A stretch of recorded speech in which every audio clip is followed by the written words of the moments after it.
오늘 당신의 마음에는 찬송이 있습니까? 아침에 눈을 떴을 때 감사가 흘러나왔습니까? 혹시 지금 너무 힘들어서 찬양은커녕 한숨만 나오는 상황이시지는 않습니까? 괜찮습니다. 오늘 우리가 함께 묵상할 말씀은 바로 그런 당신을 위한 말씀입니다. 시편 34편 1절 말씀을 함께 읽겠습니다. 내가 여호와를 항상 송축하며 그를 찬송함이 내 입에 계속하리로다. 이 짧은 한 구절 안에 우리 신앙의 핵심이 담겨 있습니다. 오늘 우리는 이 말씀을 통해 어떻게 하면 환경과 상관없이 하나님을 찬양하며 살 수 있는지 함께 배우게 될 것입니다. 다윗이 이 시편을 쓴 배경을 아십니까? 시편 34편의 제목을 보면 이렇게 되어 있습니다. 다윗이 아비멜렉 앞에서 미친 채 하다가 쫓겨나서 지은 시. 아비멜렉은 블레셋의 왕 아기스를 가리키는 다른 이름입니다. 사울 왕에게 쫓기던 다윗이 적국인 블레셋으로 도망쳤다가 신분이 탄로날까 두려워 미친 사람 흉내를 내며 겨우 목숨을 건진 사건입니다. 상상해 보십시오. 이스라엘의 영웅이었던 다윗이 적진 한복판에서 침을 흘리고 미친 사람 흉내를 내며 문짝을 긁어대는 모습을. 얼마나 굴욕적입니까? 얼마나 두렵습니까? 그런데 바로 그 경험 직후에 다윗은 이렇게 고백합니다. 내가 여호와를 항상 송축하겠다. 이것이 놀랍지 않습니까? 우리는 보통 찬양을 언제 합니까? 좋은 일이 생겼을 때입니다. 시험에 합격했을 때, 승진했을 때, 건강을 회복했을 때, 기도 응답을 받았을 때 찬양합니다. 하지만 다윗은 가장 굴욕적이고 두려웠던 순간 이후에 항상 송축하겠다고 고백합니다. 여기에 비밀이 있습니다. 항상이라는 단어를 주목해 보십시오. 히브리어 원문에서 이 단어는 타미드입니다. 이것은 끊임없이, 계속해서, 중단 없이라는 의미입니다. 좋을 때만이 아닙니다. 나쁠 때도, 힘들 때도, 아무것도 보이지 않을 때도 계속해서 하나님을 송축한다는 의미입니다. 우리 신앙생활에서 가장 어려운 것이 무엇입니까? 바로 이것입니다. 상황이 좋을 때는 누구나 하나님을 찬양합니다. 하지만 상황이 어려울 때도 하나님을 찬양하는 것, 이것이 진정한 믿음입니다. 다윗은 이것을 알았습니다. 그래서 항상 송축하겠다고 고백한 것입니다. 송축과 찬송의 의미를 살펴보겠습니다. 송축함이어는 히브리어로 바라크인데 이것은 무릎을 꿇다라는 뜻에서 나온 말입니다. 하나님 앞에 무릎 꿇고 그분을 높이는 것입니다. 찬송함이는 히브리어로 테일라인데 이것은 찬양의 노래를 의미합니다. 다윗은 단순히 마음으로만 하나님을 생각하는 것이 아니라 입으로 고백하고 찬양하겠다고 말합니다. 그를 찬송함이 내 입에 계속하리로다. 입에 계속한다는 것은 무슨 의미입니까? 말로 표현한다는 것입니다. 마음속으로만 생각하는 것이 아니라 실제로 입 밖으로 고백하고 찬양한다는 의미입니다. 우리의 고백이 중요합니다. 우리가 무엇을 입으로 말하느냐가 우리의 삶을 결정합니다. 잠언 18장 21절은 말합니다. 죽고 사는 것이 혀의 힘에 달렸나니. 우리가 입으로 무엇을 말하느냐가 우리의 영적 상태를 좌우합니다. 불평과 원망을 말하면 우리 영혼이 어두워집니다. 하지만 감사와 찬양을 말하면 우리 영혼이 밝아집니다. 사도 바울과 실라의 이야기를 기억하십니까? 사도행전 16장에 나오는 빌립보 감옥 사건입니다. 바울과 실라는 복음을 전하다가 억울하게 붙잡혔습니다. 옷이 찢기도록 매를 맞았습니다. 감옥 깊은 곳에 갇혔습니다. 발에는 착고가 채워졌습니다. 그런데 그들이 한밤중에 무엇을 했습니까? 사도행전 16장 25절입니다. 한밤중에 바울과 실라가 기도하고 하나님을 찬송하며 죄수들이 듣더라. 한밤중입니다. 가장 어둡고 추운 시간입니다. 온몸이 상처투성이입니다. 발에는 착고가 채워져 있습니다. 그런데 그들은 찬송했습니다. 이것이 말이 됩니까? 상식적으로 이해가 됩니까? 안 됩니다. 하지만 이것이 믿음입니다. 환경을 보지 않고 하나님을 보는 것입니다. 상황에 지배당하지 않고 하나님의 약속에 서는 것입니다. 그러자 어떤 일이 일어났습니까? 지진이 일어나 옥문이 열렸습니다. 간수와 그의 가족이 구원을 받았습니다. 찬양은 단순한 노래가 아닙니다. 찬양은 영적 전쟁입니다. 찬양은 어둠을 물리치고 빛을 불러오는 행위입니다. 역대하 20장에 여호사밧 왕의 이야기가 나옵니다. 막강한 적군이 쳐들어왔습니다. 인간적으로는 도저히 이길 수 없는 상황이었습니다. 그런데 여호사밧이 무엇을 했습니까? 역대하 20장 21절입니다.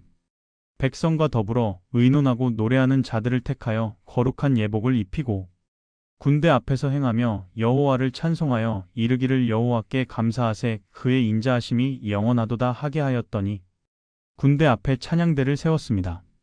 전쟁터에서 찬양한 것입니다. 그 결과가 무엇입니까? 22절입니다. 그들이 노래와 찬송을 시작할 때에 여호와께서 복병을 두어 유다를 치러 온 암몬 자손과 모압과 세일 산 주민들을 치게 하심으로 그들이 패하였으니 찬양이 시작되자 하나님께서 친히 싸워주셨습니다. 찬양은 하나님을 전쟁터로 초대하는 행위입니다. 다니엘을 기억하십니까?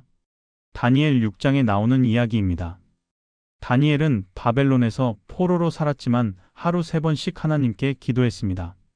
왕이 금령이 내려져 다른 신에게 기도하면 사자굴에 던져진다는 명령이 내려졌지만 다니엘은 계속 기도했습니다. 다니엘 6장 10절을 보십시오. 다니엘이 이 조서에 왕이 도장이 찍힌 것을 알고도 자기 집에 돌아가서는 윗방에 올라가 예루살렘으로 향한 창문을 열고 전에 하던 대로 하루 3번씩 무릎을 꿇고 기도하며 그의 하나님께 감사하였더라. 죽음의 위협 앞에서도 하나님께 감사하며 기도했습니다.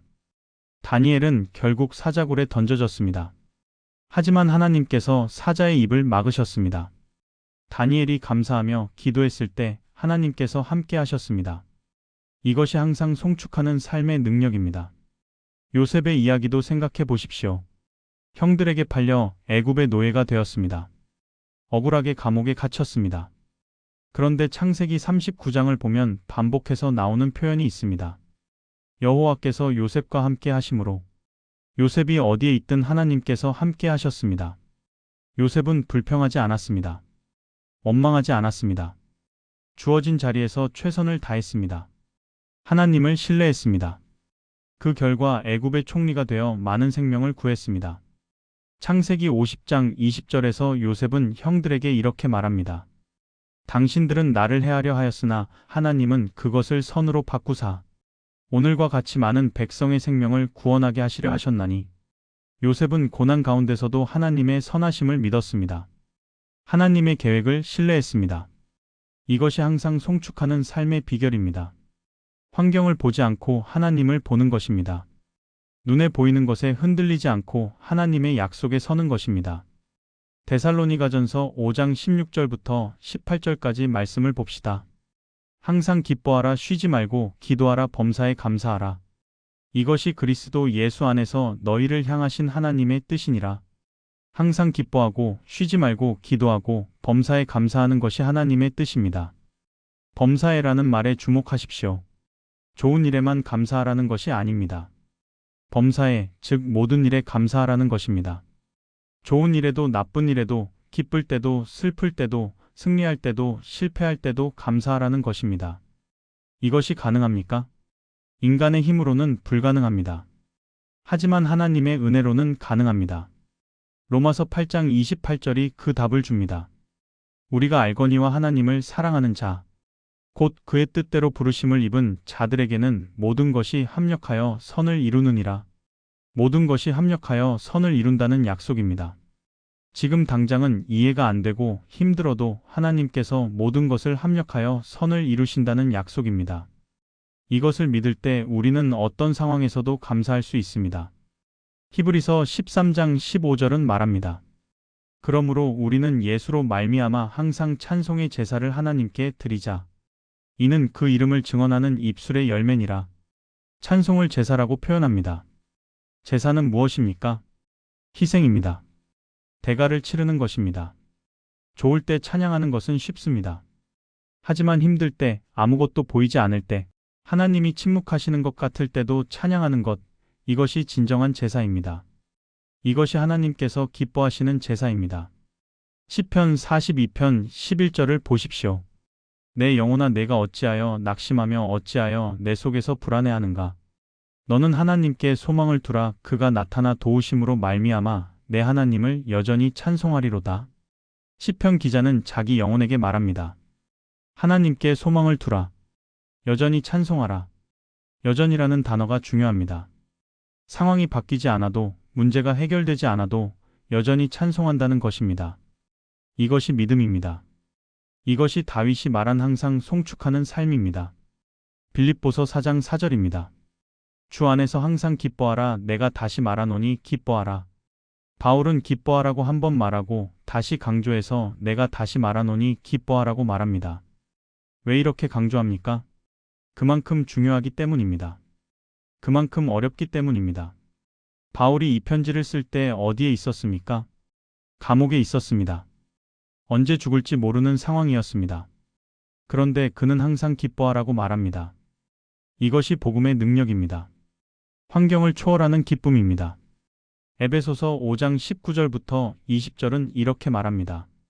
시와 찬송과 신령한 노래들로 서로 화답하며 너희의 마음으로 주께 노래하며 찬송하며 범사의 우리 주 예수 그리스도의 이름으로 항상 아버지 하나님께 감사하며 찬송은 우리 마음을 변화시킵니다.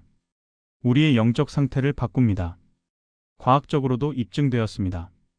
감사하고 찬양할 때 우리 뇌에서 세로토닌과 도파민이 분비됩니다. 행복 호르몬이 나오는 것입니다. 스트레스 호르몬인 코르티솔은 감소합니다. 하나님께서 우리 몸을 그렇게 디자인하셨습니다. 찬양할 때 우리 몸과 마음이 건강해지도록 말입니다. 그렇다면 구체적으로 어떻게 항상 송축하며 살 수 있습니까? 첫째, 아침에 눈을 뜨자마자 감사를 고백하십시오. 하나님, 오늘 하루를 주셔서 감사합니다 라고 말하십시오. 침대에서 일어나기 전에 감사 3가지를 고백하십시오. 이렇게 하루를 시작하면 하루 전체가 달라집니다. 둘째, 하루 중에 감사 노트를 쓰십시오. 작은 노트나 휴대폰 메모장에 감사한 일을 적으십시오. 맛있는 식사, 따뜻한 햇살, 친절한 사람, 건강한 몸, 모든 것이 감사의 제목이 될 수 있습니다. 적어도 하루에 3가지 이상 감사를 기록하십시오. 셋째, 찬양을 생활화하십시오.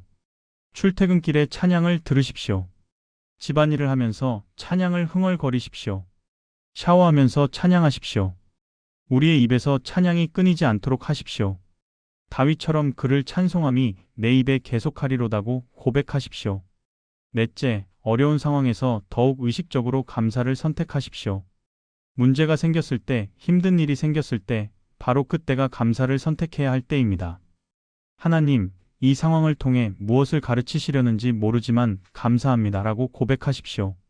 다섯째, 감사 동역자를 만드십시오. 가족, 친구, 교우와 함께 감사를 나누십시오. 카카오톡이나 문자로 서로 오늘의 감사 제목을 나누십시오. 함께 감사할 때 감사가 배가 됩니다. 시편 103편 1절부터 2절을 보십시오. 내 영혼아 여호와를 송축하라. 내 속에 있는 것들아 다 그의 성호를 송축하라. 내 영혼아 여호와를 송축하며 그의 모든 은택을 잊지 말지어다. 다윗은 자기 영혼에게 명령합니다. 여호와를 송축하라고 말합니다. 우리도 우리의 영혼에게 명령해야 합니다. 감정이 따르지 않아도, 기분이 좋지 않아도, 상황이 어려워도 우리의 영혼에게 명령하십시오. 내 영혼아 여호와를 송축하라. 하나님을 찬양하라. 그러면 우리의 영혼이 반응합니다. 우리의 감정이 따라옵니다. 시편 30편 11절부터 12절은 말합니다. 주께서 나의 슬픔을 변하여 춤이 되게 하시며 나의 베옷을 벗기고 기쁨으로 띠띠우셨나이다. 이는 잠잠하지 아니하고 내 영광으로 주를 찬송하게 하심이니 여호와 나의 하나님이여 내가 주께 영원히 감사하리이다. 하나님께서 슬픔을 춤으로 바꾸십니다. 베옷을 벗기고 기쁨으로 띠띠우십니다. 사랑하는 여러분, 오늘 우리는 시편 34편 1절을 깊이 묵상했습니다. 내가 여호와를 항상 송축하며 그를 찬송함이 내 입에 계속하리로다. 이것이 우리의 고백이 되기를 바랍니다. 지금 당신의 상황이 어떻습니까? 힘듭니까? 어둡습니까? 아무것도 보이지 않습니까? 괜찮습니다. 바로 지금이 찬양할 때입니다. 바로 지금이 감사를 선택할 때입니다. 바로 지금이 하나님을 송축할 때입니다. 오늘부터 시작하십시오. 아침에 눈을 뜨면 하나님, 감사합니다 라고 말하십시오. 하루 3가지 감사를 기록하십시오. 찬양을 생활화하십시오. 어려운 상황에서 더욱 의식적으로 감사를 선택하십시오. 감사 동역자를 만드십시오. 한 달만 이렇게 해보십시오. 당신의 삶이 변화되는 것을 경험하실 것입니다. 같은 상황인데 마음이 달라질 것입니다. 같은 환경인데 기쁨이 생길 것입니다. 이것이 항상 송축하는 삶의 능력입니다. 함께 기도하겠습니다. 사랑의 하나님 아버지, 오늘 시편 34편 1절 말씀을 통해 항상 송축하며 살아가는 삶에 대해 배웠습니다. 좋을 때만이 아니라 어려울 때도, 기쁠 때만이 아니라 슬플 때도 주님을 찬양하는 삶을 살게 하여 주시옵소서. 우리의 입술에서 찬송이 끊이지 않게 하시고 우리의 마음에 감사가 가득하게 하여 주시옵소서. 다윗처럼, 바울과 실라처럼, 다니엘처럼, 요셉처럼 어떤 상황에서도 주님을 신뢰하며 찬양하는 믿음을 주시옵소서. 오늘부터 항상 송축하는 삶을 살아가게 하시고 그 찬양을 통해 주님의 영광이 드러나게 하여 주시옵소서.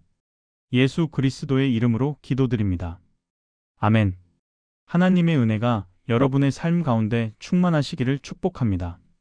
오늘부터 항상 송축하는 삶을 시작하시기 바랍니다. 이 영상이 은혜가 되셨다면 좋아요와 구독 부탁드립니다. 다음 영상에서 만나요.